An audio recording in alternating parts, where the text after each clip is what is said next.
નમસ્કાર મિત્રો, good morning. તાલીમાર્થી મિત્રો, આપણે અગાઉ યુનિટ 8 એસી ફંડામેન્ટલમાં લેસન નંબર 46 એસી પહેલા સર્કિટ વિશે આપણે અભ્યાસ કરી ગયા. હવે આજે મિત્રો આપણે યુનિટ 8માં lesson number 47 single phase power measurement અને પાવર ફેક્ટર વિશે આપણે અભ્યાસ કરીશું.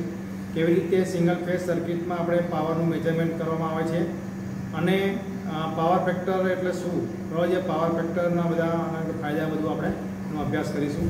તો મિત્રો, આ જે લેસન અંતર્ગત જે મુદ્દાઓ છે આ પ્રમાણે છે. પહેલો મુદ્દો છે પાવર મેજરમેન્ટની રીત. બીજો મુદ્દો છે પાવર ફેક્ટર એટલે શું. ત્રીજો મુદ્દો છે એસી સર્કિટમાં એક્ટિવ અને રિએક્ટિવ કોમ્પોનેન્ટ. ચોથો મુદ્દો છે પાવર ફેક્ટરની કિંમત. પાંચમો મુદ્દો છે આપણે લો પાવર ફેક્ટરના ગેરફાયદા. છઠ્ઠો મુદ્દો છે લો પાવર ફેક્ટરના કારણો. સાતમો મુદ્દો છે લો પાવર ફેક્ટર સુધારવાની રીતો. અને આઠમો મુદ્દો છે આપણે પાવર ફેક્ટર સુધારણા સંબંધિત ઉદાહરણ. હવે મિત્રો, આપણે આ આઠેય મુદ્દાઓ વિશે આપણે સવિસ્તાર સમજીશું. તો એમાં સૌપ્રથમ જે પહેલો મુદ્દો છે પાવર મેજરમેન્ટની રીત. મિત્રો, સામાન્ય રીતે સિંગલ ફેઝમાં પાવર મેજરમેન્ટની બે રીતો છે. એક છે વોલ્ટમીટર એ મીટરની રીત અને બીજી છે વોટમીટરની રીત. તો એમાં સૌપ્રથમ જે પહેલી રીત જે છે વોલ્ટમીટર એ મીટરની રીત, તો આપણે એના વિશે અભ્યાસ કરીશું. શુદ્ધ રજિસ્ટિવ સર્કિટમાં વપરાતા પાવરની ગણતરી વોલ્ટમીટર અને એ મીટરના રીડિંગના ગુણાકાર કરવાથી મળે છે. બરાબર, એટલે કે સિંગલ ફેઝ સર્કિટમાં આપણે શુદ્ધ રજિસ્ટિવ સર્કિટ હોય તો એમાં આપણે જે પાવર છે પાવરની ગણતરી આપણે સર્કિટમાં જોયેલા વોલ્ટમીટર અને એ મીટર એ બંનેના રીડિંગના ગુણાકાર કરવાથી મળે છે. એટલે કે પાવર W બરાબર V ગુણ્યા I. પરંતુ જ્યારે મિશ્ર સર્કિટ હોય, એટલે કે સર્કિટમાં રેઝિસ્ટિવ લોડ પણ આપેલો હોય, ઇન્ડક્ટિવ લોડ પણ આપેલો હોય અને કેપેસિટિવ લોડ પણ આપેલો હોય, ત્યારે આ રીતથી જે મેળવેલ જે પાવર છે આપણે એને આભાસી પાવર કહેવામાં આવે છે. હવે જ્યારે સર્કિટમાં મિશ્ર લોડ આપેલો હોય, એટલે કે સર્કિટમાં રેઝિસ્ટિવ લોડ પણ આપેલો હોય, ઇન્ડક્ટિવ લોડ પણ આપેલો હોય અને કેપેસિટિવ લોડ પણ આપેલો હોય, ત્યારે આ જે વોલ્ટમીટર અને એમીટર રીતથી જે પાવર આપણે માપેલો હોય એને આપણે આભાસી પાવર કહેવામાં આવે છે, જે વાસ્તવિક હોતો નથી, એટલે કે સાચો પાવર હોતો નથી. વ્યવહારમાં હંમેશા આપણે મિશ્ર સર્કિટ હોય છે, એટલે આ રીતનો ઉપયોગ માત્ર આપણે આ આભાસી પાવર માપવા માટે જ થતો હોય છે. હવે આગળ છે મિત્રો આપણે બીજી રીત પાવર માપવાની સિંગલ ફેઝ સર્કિટમાં વોટમીટરની રીત. આપણે શુદ્ધ રજિસ્ટિવ તેમજ મિશ્ર સર્કિટના પાવર માપવા માટે જે આપણે મીટર વપરાય છે, તો જે ઇન્સ્ટ્રુમેન્ટ વપરાય છે તેને આપણે વોટમીટર કહેવામાં આવે છે. તો આ વોટમીટરમાં આપણે કરંટ કોઇલ અને પ્રેશર કોઇલ આપેલી હોય છે.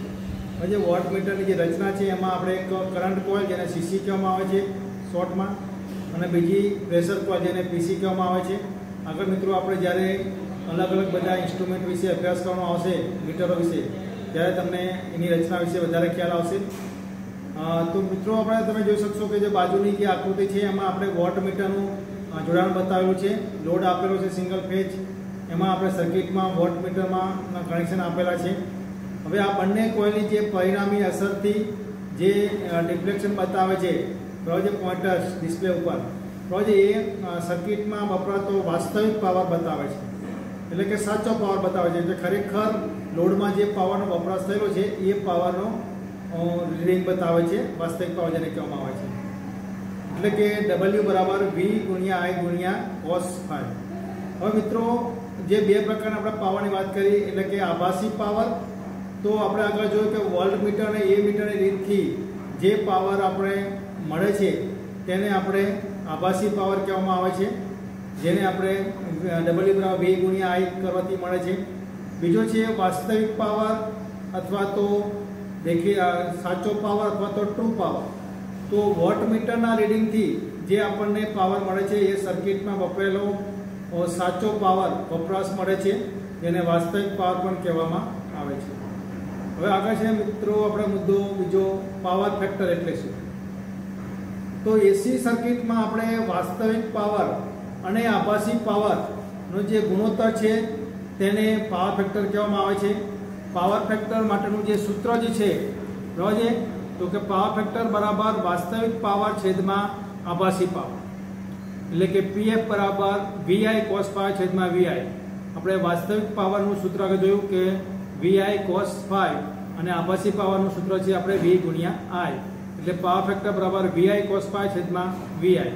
બરાબર છે. એટલે વીઆઈ આપણે કેન્સલ કરીએ તો આપણે પાવર ફેક્ટર બરાબર કોસ પાઈ એ રીતે મળે છે. આપણે જે સૂત્ર ઉપર જોયું પ્રમાણે એસી સર્કિટમાં વીજ દબાણ અને વીજ પ્રવાહની વચ્ચે બનતો જે ખૂણો છે એની જે ત્રિજ્યાને આપણે પાવર ફેક્ટર આપણે કહેવામાં આવે છે. એની જો વ્યાખ્યા આપણે આપીએ તો કે એસી સર્કિટમાં વીજ દબાણ અને વીજ પ્રવાહની વચ્ચે બનતો જે ખૂણો છે એની ત્રિજ્યાને જે પાવર ફેક્ટર કહેવામાં આવે છે. આ ઉપરાંત આપણે એસી સર્કિટમાં અવરોધ અને ઇમ્પિડન્સ એ બંનેનો જે ગુણોત્તર છે એને પણ પાવર ફેક્ટર કહેવામાં આવે છે. એટલે કે પાવર ફેક્ટર બરાબર આર છેદમાં ઝેડ. તો આવી રીતે મિત્રો પાવર ફેક્ટરના આપણે સૂત્રો જોયા. બરાબર છે. પાવર ફેક્ટર બરાબર વીઆઈ કોસ પાઈ છેદમાં વીઆઈ અને પાવર ફેક્ટર બરાબર આર છેદમાં ઝેડ. હવે આગળ છે મુદ્દો આપણે એસી સર્કિટમાં એક્ટિવ અને રિએક્ટિવ કોમ્પોનન્ટ. આભાસી પાવરમાં આપણે એક્ટિવ અને રિએક્ટિવ પાવરનો સમાવેશ થાય છે. એસી સર્કિટમાં વહેતો જે વીજ પ્રવાહના જે બે કોમ્પોનન્ટ છે, એક છે એક્ટિવ કોમ્પોનન્ટ અને બીજો છે આપણે રિએક્ટિવ કોમ્પોનન્ટ. એક્ટિવ કોમ્પોનન્ટ જે છે વીજ પ્રવાહનો એ વીજ દબાણના ઇન ફેઝમાં હોય છે, જ્યારે રિએક્ટિવ કોમ્પોનન્ટ છે એ વીજ દબાણના ફેઝમાં ઇન ફેઝમાં હોતો નથી, એટલે કે આગળ પાછળ હોય છે. હવે આ જે છે એક્ટિવ કોમ્પોનન્ટ છે એ ખરેખર જે ઉપયોગી જે કાર્ય માટે વપરાય છે, જ્યારે રિએક્ટિવ કોમ્પોનન્ટ છે એ ફિલ્ડ બનાવવા માટે વપરાય છે. વીજ પ્રવાહનો આ જે રિએક્ટિવ ભાગ જે છે એ મેઇન વીજ પ્રવાહને લેગ અથવા લીડ થવામાં મદદ કરે છે, જેને આપણે સૂત્ર જોઈએ તો કે એક્ટિવ કોમ્પોનન્ટ આઈએ બરાબર આઈ કોસ પાઈ બરાબર કે ડબલ્યુ, જ્યારે રિએક્ટિવ કોમ્પોનન્ટ આઈ બી બરાબર આઈ સાઇન ફાઈ બરાબર કેવીએ. હવે આપણે એક્ટિવ કોમ્પોનન્ટ બરાબર કેવીએ કોસ પાઈ બરાબર કે ડબલ્યુ લઈ શકાય, જ્યારે રિએક્ટિવ કોમ્પોનન્ટ બરાબર કેવીએ સાઇન ફાઈ બરાબર કેવીએ આર, એટલે કે કેવીએ રિએક્ટિવ કોમ્પોનન્ટ. બરાબર છે મિત્રો. પાવર ફેક્ટરનો આધાર રિએક્ટિવ કોમ્પોનન્ટ પર રહે છે. જો રિએક્ટિવ કોમ્પોનન્ટને આપણે ઘટાડવામાં આવે તો પાવર ફેક્ટરનું જે મૂલ્ય છે એ સુધરી શકાય છે. બરાબર છે. અને આપણે સુધારી શકાય છે. જો પાવરમાં આપણે રિએક્ટિવ કોમ્પોનન્ટનું જે છે મૂલ્ય એને આપણે ઘટાડીએ તો પાવર ફેક્ટરનું મૂલ્ય આપણે સુધારી શકીએ છીએ. જ્યારે રિએક્ટિવ પાવરની કિંમત એક્ટિવ પાવર કોમ્પોનન્ટ જેટલી થાય છે ત્યારે પાવર ફેક્ટર યુનિટી થાય છે. એટલે કે જ્યારે સર્કિટમાં પાવરના જે એક્ટિવ કોમ્પોનન્ટ રિએક્ટિવ કોમ્પોનન્ટ બંનેની કિંમત જ્યારે સરખી થાય છે ત્યારે તેવા સમયે સર્કિટનો પાવર ફેક્ટર યુનિટી એટલે 1 હોય છે. હવે મિત્રો આગળ જે છે મુદ્દો આપણો પાવર ફેક્ટરની કિંમત. તો પાવર ફેક્ટરનું જે મહત્તમ મૂલ્ય છે 1 હોય છે. બીજું કે મિત્રો પાવર ફેક્ટરને એકમ હોતો નથી, કારણ કે પાવર ફેક્ટર એ શું છે, બે એક જ એકમવાળી અથવા એક સરખી વીજ રાશિનો ગુણોત્તર છે. એટલે કે આપણે જોયું કે પાવર ફેક્ટર બરાબર વાસ્તવિક પાવર અને આભાસી પાવરનો ગુણોત્તર. તો પાવરનો એકમ વોટ છે, આભાસી પાવરનો એકમ પણ વોટ છે અને વાસ્તવિક પાવરનો એકમ પણ વોટ છે. એટલે બંનેના એકમ સરખા છે, એટલે પાવર ફેક્ટરનો એકમ હોતો નથી. એવી જ રીતે પાવર ફેક્ટર આપણે આર છેદમાં ઝેડ, તો આરનો એકમ પણ ઓમ છે અને ઝેડનો એકમ પણ ઓમ છે. એટલે બે એક સરખી વીજ રાશિ છે એકમ ધરાવતી, એટલે પાવર ફેક્ટરને એકમ હોતો નથી. પરંતુ પાવર ફેક્ટરને આપણે 3 રીતે એનું વેલ્યુ હોય છે. એક યુનિટી પાવર ફેક્ટર કહેવામાં આવે છે, બીજું એને લેગિંગ પાવર ફેક્ટર કહેવામાં આવે છે અને ત્રીજું છે આપણે લીડિંગ પાવર ફેક્ટર. બરાબર છે. તો હવે યુનિટી પાવર ફેક્ટર કોને કહેવામાં આવે છે? તો મિત્રો જ્યારે સર્કિટમાં આપણે અગાઉ જોયા પ્રમાણે કે શુદ્ધ રેઝિસ્ટિવ સર્કિટ આપેલી હોય અથવા તો સર્કિટમાં જ્યારે કેપેસિટિવ અને ઇન્ડક્ટિવ રિએક્ટન્સની કિંમત એક સરખી થાય, એટલે કે XC બરાબર XL થાય, ત્યારે વીજ પ્રવાહ અને વીજ દબાણ ઇન ફેઝમાં હોય છે, એટલે કે એક જ ફેઝમાં હોય છે. તો ત્યારે પાવર ફેક્ટર યુનિટી કહેવાય છે. હવે જે પાવર ફેક્ટર યુનિટી ક્યારે કહી શકાય કે જ્યારે એસી સર્કિટમાં કેપેસિટિવ રિએક્ટન્સ અને ઇન્ડક્ટિવ રિએક્ટન્સ એક સરખા હોય, એટલે એ સર્કિટ એક શુદ્ધ રેઝિસ્ટિવ સર્કિટ લોડ તરીકે વર્તે છે. તો એવી સર્કિટનો પાવર ફેક્ટર છે યુનિટી હોય છે. તો અહીંયા આપણે સૂત્ર આપે કે પાવર ફેક્ટર બરાબર આર છેદમાં ઝેડ. હવે અહીંયા આપણે XL અને XC બંને સરખા છે, તો X બરાબર આપણે ઝેડ થશે. બરાબર. તો અહીંયા આપણે R બરાબર ઝેડ થશે, એટલે પાવર ફેક્ટર બરાબર આર છેદમાં આર. બરાબર છે, એટલે આપણને પાવર ફેક્ટર યુનિટી એટલે કે 1 મળશે. હવે આગળ છે આપણે લીડિંગ પાવર ફેક્ટર. તો કે જ્યારે એસી સર્કિટમાં કેપેસિટિવ રિએક્ટન્સ નું મૂલ્ય ઇન્ડક્ટિવ રિએક્ટન્સ કરતાં વધારે હોય, બરાબર છે, એટલે કે XC ગ્રેટર ધેન XL, ત્યારે પાવર ફેક્ટર છે લીડિંગ પાવર ફેક્ટર કહેવામાં આવે છે. કારણ કે આવી સર્કિટમાં જે વીજ પ્રવાહ છે એ વોલ્ટેજ કરતાં લીડિંગ હોય છે, તો આવી સર્કિટનો પાવર ફેક્ટર છે લીડિંગ હોય છે. આગળ છે લેગિંગ પાવર ફેક્ટર. તો કે જ્યારે એસી સર્કિટમાં કેપેસિટિવ રિએક્ટન્સ છે ઇન્ડક્ટિવ રિએક્ટન્સ કરતાં ઓછો હોય, એટલે કે XC લેસ ધેન XL, બરાબર છે, તો ત્યારે એવી સર્કિટનો પાવર ફેક્ટર આપણે લેગિંગ પાવર ફેક્ટર હોય છે.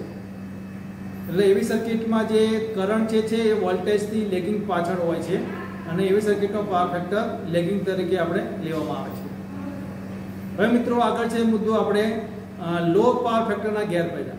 લો પાવર ફેક્ટરથી શું ગેરફાયદા થાય છે તેના વિશે આપણે જોઈએ. તો કે લો પાવર ફેક્ટરથી સર્કિટમાં વીજ દબાણનું મૂલ્ય વધે છે, જેના કારણે સાધનોનું ઓવરલોડિંગ થાય છે અથવા સાધનોનું જે રેટિંગ છે એ વધારવું પડે છે. બીજું આગળ છે સાધનોની કાર્યક્ષમતા ઘટે છે, બરાબર છે. લો પાવર ફેક્ટરથી જે પણ સાધનો છે એની કાર્યક્ષમતા ઘટે છે. આ ઉપરાંત જે પણ કન્ઝ્યુમર કે જે વિદ્યુત પાવરનો ઉપયોગ કરે છે એ કન્ઝ્યુમરને લાઇટ બિલ વધારે આવે છે. એટલે ખરેખર જે પાવરનો એ વપરાશ કરે છે તેના કરતાં લો પાવર ફેક્ટરથી એનું લાઇટ બિલ એમને વધારે આવતું હોય છે. આ ઉપરાંત જે પણ સપ્લાયર કંપની છે કે જે પાવરનું ઉત્પાદન કરે છે, બરાબર છે, તો એમને પાવર જનરેશન, ટ્રાન્સમિશન અને ડિસ્ટ્રીબ્યુશનનો ખર્ચો વધારે આવે છે. એટલે મિત્રો આવી રીતે જોવા જઈએ તો આપણે લો પાવર ફેક્ટર છે એકંદરે કન્ઝ્યુમર એટલે ગ્રાહકને તેમજ સપ્લાયર કંપની, બરાબર છે, વીજ પાવર સપ્લાય કંપની બંનેને માટે ગેરફાયદારૂપ છે, બરાબર છે, બંનેને નુકસાન કરે છે. હવે આગળ છે મિત્રો મુદ્દો આપણે લો પાવર ફેક્ટર થવાના કારણ. કયા કારણોસર લો પાવર ફેક્ટર થાય છે? તો જનરલી આપણે ઇલેક્ટ્રિક ફિલ્ડમાં ઇન્ડક્શન મોટરો, બરાબર છે, જે લો પાવર ફેક્ટર પર કાર્ય કરતી હોય છે, તો આ ઇન્ડક્શન મોટરનો વપરાશ વધુ હોવાથી ઇન્ડસ્ટ્રીમાં તેના કારણે પાવર ફેક્ટર લો રહેતો હોય છે. આ ઉપરાંત ઇન્ડક્શન મોટરને ઓછા લોડ ઉપર ચલાવવાથી પણ પાવર ફેક્ટર આપણે નીચો રહે છે. આ ઉપરાંત આપણે જે ટ્યુબલાઇટના ચોક છે, ઉપરાંત ટ્રાન્સફોર્મર, વેલ્ડિંગ મશીન જેવા જે ઇન્ડક્ટિવ લોડ પણ ફિલ્ડમાં વપરાતા હોય છે, તો એ બધા ઇન્ડક્ટિવ લોડને કારણે પણ પાવર ફેક્ટર સર્કિટનો લો રહેતો હોય છે. આગળ છે ઉદ્યોગમાં વપરાતી જે ઇન્ડક્શન મોટર છે અથવા તો ઇન્ડક્શન ફર્નેસ, બરાબર છે, જે ઇન્ડક્ટિવ લોડ છે એક પ્રકારનો, તો તેના કારણે પણ પાવર ફેક્ટર સર્કિટનો નીચો રહે છે. ઉપરાંત લાઇટિંગ માટેના જે આપણે ગેસ ડિસ્ચાર્જ લેમ્પ જે છે, સોડિયમ વેપર લેમ્પ છે, મર્ક્યુરી વેપર લેમ્પ છે, કે પછી નિયોન સાઇન છે, ફ્લોરેસન્ટ ટ્યુબલાઇટ છે વગેરેનો જે પાવર ફેક્ટર છે નીચો રહે છે, કારણ કે આ બધામાં જે ચોક વપરાય છે એ એક પ્રકારનો ઇન્ડક્ટિવ લોડ છે, એટલે હવે આ લોડને કારણે પણ પાવર ફેક્ટર નીચો રહે છે. આપણે ઘરમાં ખાસ જે સાધનો ઉપયોગ કરીએ છીએ કે ભાઈ ઇન્ડક્શન કુકર છે, મિક્સર મશીન છે કે સીલિંગ ફેન છે, બરાબર છે, તેના કારણે પણ ઘરની અંદર પણ આપણે પાવર ફેક્ટર છે નીચો રહેતો હોય છે. તો મિત્રો આ બધા જે કારણો છે નો મતલબ કે ખાસ કે મોટા ભાગનો જે આપણે ઇલેક્ટ્રિક ફિલ્ડમાં છે એ લોડ છે ઇન્ડક્ટિવ પ્રકારનો હોય છે, એટલે ઇન્ડક્ટિવ લોડને કારણે હંમેશા પાવર ફેક્ટર જે લો રહેતો હોય છે. હવે આગળ છે આપણે મિત્રો આ લો પાવર ફેક્ટરને સુધારવાની રીતો. જો આ પાવર ફેક્ટર આપણે લો રહે છે તો આપણે જોયું કે ભાઈ પાવર ફેક્ટરના તો ગેરફાયદા છે, જે ગ્રાહકને અને સપ્લાયર કંપની બંનેને નુકસાન કરતા છે, તો આ પાવર ફેક્ટરને સુધારવો જરૂરી છે. તો આ પાવર ફેક્ટરને સુધારવા માટે કઈ કઈ રીતનો આપણે ઉપયોગ કરવામાં આવે છે? તો સામાન્ય રીતે સપ્લાય જે લાઈન જે છે એ સપ્લાય લાઈનની પેરેલમાં કેપેસિટર જોડવાથી પાવર ફેક્ટર સુધરે છે. હવે જે મોટી બધી કંપનીઓ આપેલી હોય કે જ્યાં કને બહુ મોટો લોડ આપેલો હોય, કે સુગર કંપની છે કે કોઈ કેમિકલ ફેક્ટરી છે કે કોઈ મેટલની કંપની છે અથવા કોઈ પણ એવી જે મોટી કંપનીઓ આપેલી હોય કે જ્યાં કને લોડનું વધઘટ પણ થતી રહેતી હોય છે, અથવા તો આપણે જે આઈટીઆઈ જે આપેલી હોય કે એની અંદર પણ જે પાવરની જે લોડ જે છે એ લોડમાં પણ વધઘટ થતી હોય છે.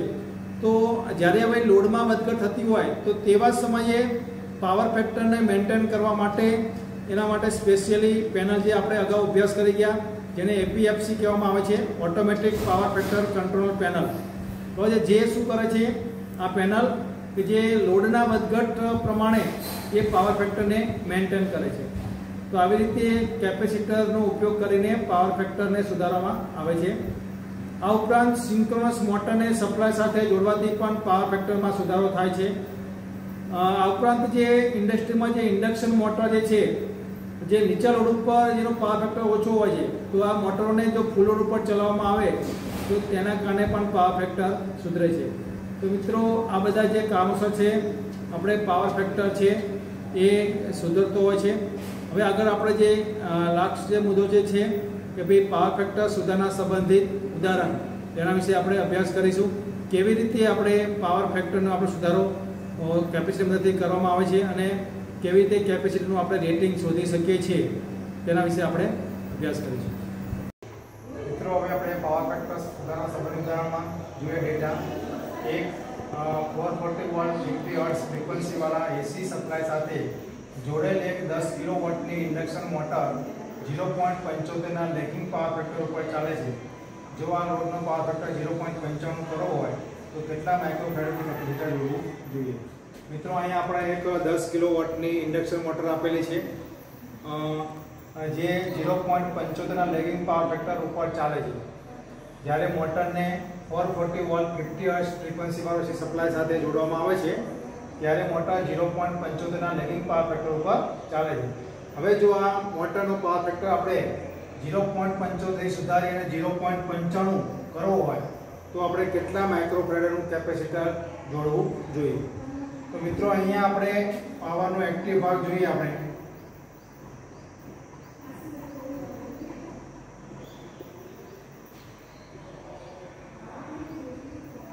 અહીં પાવરનો એક્ટિવ ભાગ છે 10 કિલોવોટ. હવે 0.75 પાવર ફેક્ટર હોય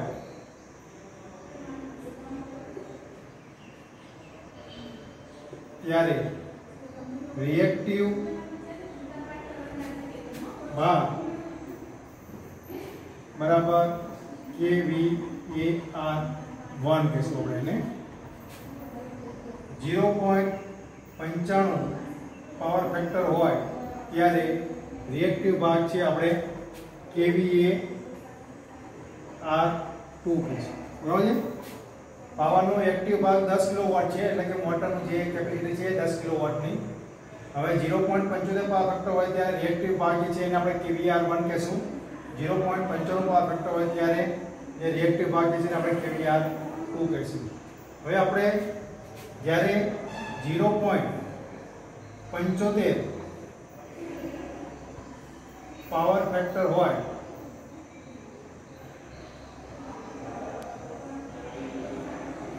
ત્યારે આપણે kVAR1 ની ગણતરી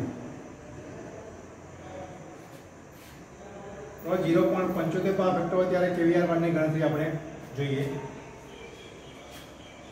આપણે cos 5 બરાબર 0.75 છે. બરાબર છે? તો આપણે 5 બરાબર આપણને મળશે cos ઇનવર્સ 0.75. તો આપણે લોગ ટેબલ ઉપરથી આપણે ગણતરી કરી તો આપણને 5 બરાબર મળશે એંગલ 41 ડિગ્રી અને 24 મિનિટ. હવે આપણે લોગ ટેબલ ઉપરથી cos ઇનવર્સ 0.75 કરીએ તો આપણને જે એંગલ છે phase phi બરાબર છે એ 41 ડિગ્રી અને 24 મિનિટ મળશે. હવે મિત્રો, આપણે અહીંયા આપણે ત્રિકોણ આપ્યું છે, એક વેક્ટર દોરેલા છે. કિલોવોટ જે ટૂંકમાં છે બસ આપણે એને આપણે એક્સેસ કરી દીધા આ પ્રમાણે. પછી kVAR1 જે છે આપણે એને આપણે 0.75 પ્રમાણે 41 ડિગ્રી અને 24 મિનિટ પ્રમાણે એંગલ અહીંથી લઈ બરાબર phi અને આપણા બીજું વેક્ટર દોરીશું પ્રમાણે એવી રીતે 0.95 પાવર ફેક્ટર ઉપર જે આપણે એનો એંગલ આવે એ પ્રમાણે ગણતરી કરીને બીજું વેક્ટર દોરીશું. અને આવી રીતે આપણને y એક્સિસ પર kVAR1 kVAR2 મળે છે. right? તો હવે આપણે આ જે આપણને બે ત્રિકોણ મળે છે. તો પહેલા હવે ત્રિકોણ ABC, A B અને જે C ત્રિકોણ જે છે, મોટો જે ત્રિકોણ જે છે આપણે બરાબર છે, એમાં આપણા બે આપણે વેક્ટર છે, કિલોવોટ નું વેક્ટર છે અને બીજું છે kVAR1 નું. બરાબર છે? તો तो આપણે હવે ગણતરી કરીએ તો ત્રિકોણ ABC માં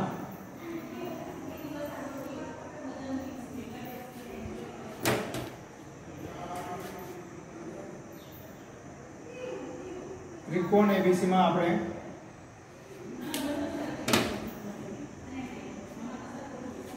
tan phi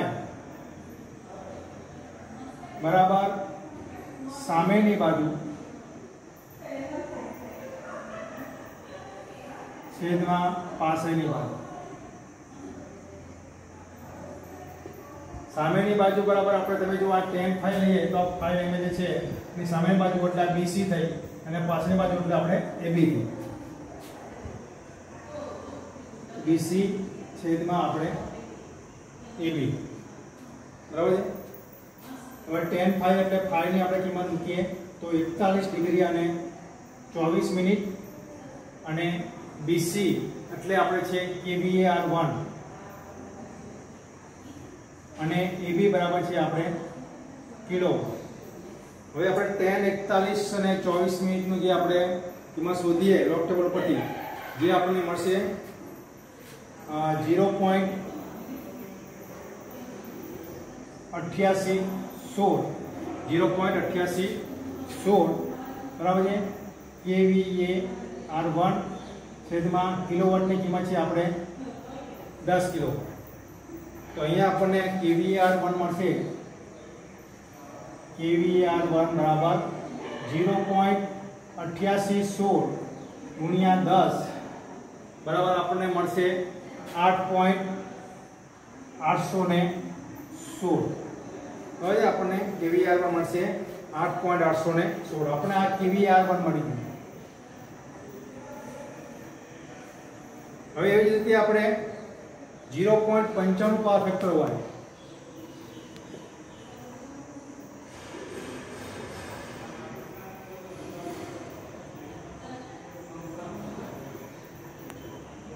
ત્યારે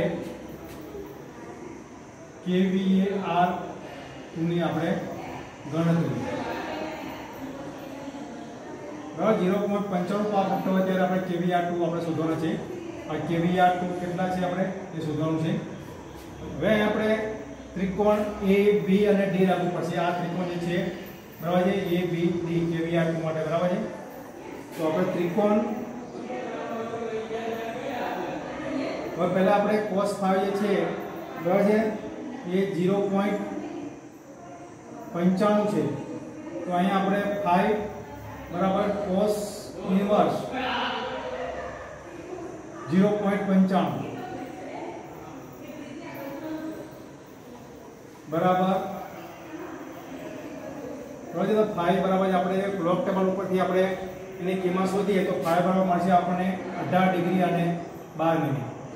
હવે મિત્રો આ લોગ ટેબલનો ઉપયોગ કરીને આપણે cos ઇન્વર્સ 0.95 કરીએ તો આપણને મળશે બરાબર છે 18 ડિગ્રી અને 12 મિનિટ। આપણે કેલ્ક્યુલેટર પરથી પણ આપણે મળી જશે બરાબર કેટલો ફેઝ એંગલ છે। હવે અહીંયા આપણે ત્રિકોણ ABD માં tan phi આપણે આને tan phi 1 કહેશું બરાબર છે tan phi 1 અને અહીંયા આપણે tan phi 2 કહેશું। આપણે ABC માં tan phi 2 બરાબર સામેની બાજુ છેદમાં પાસેની બાજુ, સામેની બાજુ એટલે આપણે આ BD પાસેની બાજુ એટલે AB થશે। હવે tan phi એટલે phi 2 ની આપણે જે કિંમત છે 18 ડિગ્રી અને 12 મિનિટ બરાબર છે। સામેની બાજુ BD ની કિંમત છે આપણે kVAR2 જેને આપણે કહીશું AB બરાબર છે આપણે કિલોવોટ। હવે આપણે tan 18 ડિગ્રી 12 મિનિટની આપણે કિંમત લોગ ટેબલ ઉપરથી જોઈએ તો આપણને એ મળશે 0.3288। tan 18 ડિગ્રી 12 મિનિટ આપણે કરીએ તો આપણને એની કિંમત 0.3288 મળશે લોગ ટેબલ ઉપરથી બરાબર। kVAR2 કિલોવોટની કિંમત આપણને 10 ખબર છે। તો અહીંયા આપણે કિલોવોટ બરાબર kVAr2 બરાબર આપણને મળશે 0.3288 ગુણ્યા 10 એટલે એને હવે લઈએ આપણે બરાબર kVAr2 એક બાજુ રહેશે kVAr2 બરાબર 0.3288 ગુણ્યા 10 એટલે આપણને મળશે 3.288 તો આપણને આ kVAr2 મળ્યું અહીંયા આપણે kVAr1 શોધ્યું 816 અને 3.288 બરાબર તો હવે આપણે capacitor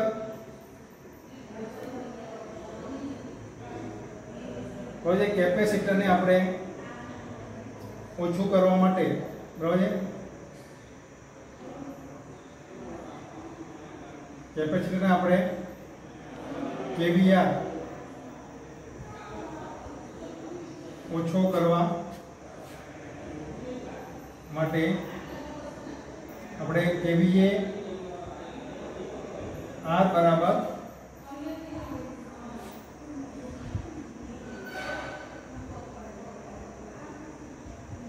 R2 minus R1 minus kVAr2 તો આપણને kVAr1 કેટલા આપ્યા છે 8.816 kVAr1 કેટલા આવ્યા 3.288 તો આપણને એ મળશે 5.5 kVAr બરાબર છે તો કેપેસિટરની જે કિંમત છે kVAr માં 5.5 kVAr નું કેપેસિટર આપણે લગાડવું જોઈએ બરાબર મિત્રો અહીંયા આપણને ડેટામાં આપ્યું છે કેપેસિટરની કિંમત માઇક્રોફેરાડે બરાબર આપણે અહીંયા શોધ્યું આપણે kVAr માં કેપેસિટરની કિંમત kVAr માં એટલે 5.5 kVAr નું આપણે કેપેસિટર શોધ્યું હવે આપણે એ જે kVAr ઉપરથી કેપેસિટરની કિંમત આપણે કેપેસિટન્સ માઇક્રોફેરાડમાં શોધવાની છે તો આપણે અગાઉના લેસનમાં આપણે એનું સૂત્ર શોધી ગયા હતા બરાબર છે તો C બરાબર kVAr બરાબર છે ગુણ્યા 10⁹ 2 ગુણ્યા પાઈ ગુણ્યા ફ્રીક્વન્સી v નો વર્ગ બરાબર આગળ સૂત્ર હતું kVAr બરાબર 2πfcv² ગુણ્યા 10⁻⁹ એની જગ્યાએ આપણે હવે c ને આપણે સૂત્ર કરતા બનાવ્યા તો બાકીના બધા વેક્ટર એક બાજુ તો kVAr ગુણ્યા 10⁹ છેદમાં 2πfv² અહીંયા આપણે kVAr આપેલા છે 5.5 10⁹ બરાબર છે 2 પાઈ બરાબર આપણે લઈશું 22/713.14 ફ્રીક્વન્સી આપી છે આપણને 50 અને વોલ્ટેજ છે આપણે 440 વોલ્ટ એટલે v² છે એટલે 440 વોલ્ટ આપણે બે વખત લઈશું આનું આપણે સોલ્યુશન લઈએ તો આપણને મળશે 90.39 માઇક્રોફેરાડે બરાબર છે તો મિત્રો અહીંયા આપણને શું છે કે ભાઈ જ્યારે 10 કિલોવોટની ઇન્ડક્શન મોટર 0.75 ના લેગિંગ પાવર ફેક્ટર ચાલતી હોય અને જો આપણે મોટરનો પાવર ફેક્ટર સુધારીને 0.95 કરવો હોય લોડનો પાવર ફેક્ટર તો આપણે એની પેરેલલમાં સપ્લાયની પેરેલલમાં 90.39 માઇક્રોફેરાડેનું કેપેસિટર જોડવું જોઈએ તો મિત્રો આવી રીતે પાવર ફેક્ટરને સુધારવા માટે કેવી રીતે લોડ પ્રમાણે કેપેસિટર કઈ કેપેસિટરનું કેપેસિટર લગાવવું એ આપણે આ રીતે તમે શોધી શકીએ છીએ બરાબર છે આ મિત્રો આપણે એંગલ ઉપરથી આપણે વેક્ટર ડાયાગ્રામ પણ બનાવ્યો છે પ્રમાણે આ જે એંગલ છે આપણે શોધ્યો એ પ્રમાણેનું કરી અને આપણે વેક્ટર ડાયાગ્રામ પરથી પણ આપણે રિઝલ્ટન્ટ રૂપમાં જે છે વસ્તુ પણ મળી જશે બરાબર તો મિત્રો આવી રીતે આપણે ઉદાહરણ એકમાં આપણે કેવી રીતે કેપેસિટરની કિંમત શોધી શકીએ છીએ બરાબર છે એ આપણે જોયું હવે આપણે ઉદાહરણ જે બે જે છે એમાં મિત્રો એક કોષ્ટક આપેલું છે બરાબર છે આમાં જે તમારે મોટરની જે કેપેસિટી આપેલી હોય બરાબર છે એની સાથે તમારા તે મોટરનો જે પણ પાવર ફેક્ટર હોય એની સામે જેટલો પાવર સુધારવો હોય એની સામેનો મલ્ટીપ્લાઇંગ ફેક્ટર આપ્યો છે તો મલ્ટીપ્લાઇંગ ફેક્ટર સાથે એને જોડી બરાબર એને ગુણાકાર કરી અને પણ આપણે એની કેપેસિટી જે છે આપણે કેપેસિટરની એ શોધી શકીએ છીએ કેટલા કેપેસિટરનું આપણે કેપેસિટર જોઈએ તો આપણે ઉદાહરણ બીજું પણ જોઈ લઈએ તો હવે ઉદાહરણ 2 માં આપણે એક 10 કિલોવોટની ઇન્ડક્શન મોટરનો પાવર ફેક્ટર 0.75 છે જો લોડનો પાવર ફેક્ટર 0.95 કરવો હોય તો કેટલા કેવીઆરનું કેપેસિટર લગાડવું જોઈએ. મિત્રો આપણે ડેટા આમાં સેમ આગળ ઉદાહરણ આપણે એકમાં તો એકમાં ડેટા છે 10 કિલોવોટ ઇન્ડક્શન મોટર છે જેનો પાવર ફેક્ટર 0.75 છે અને એ પાવર ફેક્ટર સુધારીને આપણે 0.95 કરવાનું છે. તો કેટલા કેવીઆરનું કેપેસિટર લગાડવું જોઈએ. મિત્રો અહીંયા આપણે એક જે કોષ્ટક આપેલું છે બરાબર છે. એ કોષ્ટકમાં શું છે કે કેપેસિટરનું કેવીઆર શોધવા માટેનું મલ્ટીપ્લાઇંગ ફેક્ટર તેમાં આપેલો છે. એમાં ડાબી બાજુ મોટરનો જે હયાત પાવર ફેક્ટર એટલે કે 0.75 આપેલો છે બરાબર છે. અને સામે ટૂંકમાં ઉપર જે પાવર ફેક્ટર સુધારવો હોય એ ઉપરની બાજુ જે કોલમ છે એમાં આડી ઉપર આપેલા છે પાવર ફેક્ટર. તો જે પાવર ફેક્ટર સુધારવો છે આપણે બરાબર છે એ લાઈન અને જે પાવર ફેક્ટર હયાત જે છે એ બંનેની ક્રોસ કરતું જે લાઈન જે આંકડો બતાવે છે એ એનો મલ્ટીપ્લાય ફેક્ટર છે. તો અહીંયા આપણે જરૂરી કેવીઆર બરાબર કિલોવોટ ગુણ્યા મલ્ટીપ્લાઇંગ ફેક્ટર.